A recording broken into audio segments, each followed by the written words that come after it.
નમસ્કાર મિત્રો, સ્વાગત છે ધાર્મિક વાતો ચેનલમાં।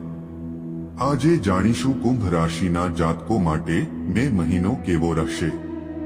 વિડિયોની શરૂઆત કરતા પહેલા આપ સૌને ખાસ વિનંતી છે, જો તમે પણ માં લક્ષ્મીને માનતા હોવ તો કોમેન્ટમાં જય માં લક્ષ્મી જરૂર લખજો, જેથી માં લક્ષ્મીજીની કૃપા હંમેશા આપ પર બની રહે અને ચેનલને સબસ્ક્રાઇબ કરવાનું ભૂલતા નહીં। કુંભ રાશિ માટે મે મહિનો મિશ્ર ફળદાયી રહેશે। મે મહિનાનો પહેલો ભાગ કારકિર્દી અને વ્યવસાયની દ્રષ્ટિએ તમારા માટે થોડો પડકારજનક બની શકે છે।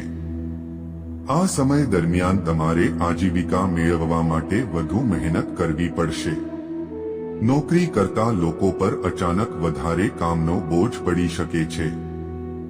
આ સમય દરમિયાન કુંભ રાશિવાળા લોકોએ તેમના કામમાં બેદરકારી રાખવાનું ટાળવું જોઈએ, નહીં તો તેમને તેમના વરિષ્ઠોના ગુસ્સાનો સામનો કરવો પડી શકે છે। વેપારીઓને મે મહિનાના પહેલા અઠવાડિયામાં ઇચ્છિત નફો મેળવવા માટે સખત મહેનત કરવી પડી શકે છે। આ સમય દરમિયાન તમારે બજારમાં તમારી પ્રતિષ્ઠા જાળવી રાખવા માટે તમારા સ્પર્ધકો સાથે સખત સ્પર્ધા કરવી પડી શકે છે। આ સમય દરમિયાન તમારા વ્યવસાય સાથે સંબંધિત કાગળનું કામ પૂર્ણ કરવું તમારા માટે યોગ્ય રહેશે, નહીં તો તમારે બિનજરૂરી સમસ્યાઓનો સામનો કરવો પડી શકે છે। આર્થિક મોરચે મહિનાનો પ્રથમ અર્ધ થોડો ખર્ચાળ રહેશે।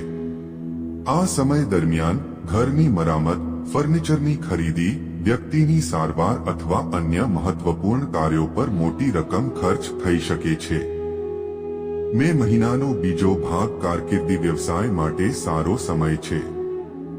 આ સમય દરમિયાન તમે વ્યવસાયમાં સારો નફો કરી શકશો। વ્યવસાયિક યોજનાઓ સફળ થશે। આ સમય દરમિયાન તમને પૈસા કમાવવાની નવી તકો મળશે। નોકરી કરતા લોકોને કાર્યક્ષેત્રમાં સફળતા મળશે। કુંભ રાશિવાળા લોકોએ સંબંધોના ગૂંચવણભર્યા દોરાને ઉકેલવા માટે ધીરજથી કામ કરવું પડશે। ધ્યાનમાં રાખો કે પ્રેમ જીવનસાથી સાથે બિનજરૂરી બાબતો પર દલીલ કરવાથી ન માત્ર મામલો બગડે છે પરંતુ અપમાન પણ થઈ શકે છે। તમારા જીવનસાથી સાથે વાતચીત જાળવી રાખો અને સુખી વૈવાહિક જીવન માટે તેમની લાગણીઓનું સન્માન કરો। ઉપાય જોઈએ તો ભગવાન કૃષ્ણની પૂજા કરો અને દરરોજ ઓમ નમો ભગવતે વાસુદેવ નમઃ મંત્રનો જાપ કરો। મિત્રો, વિડિયો પસંદ આવ્યો હોય તો લાઈક, શેર અને સબસ્ક્રાઇબ જરૂર કરજો। જય માતા લક્ષ્મી।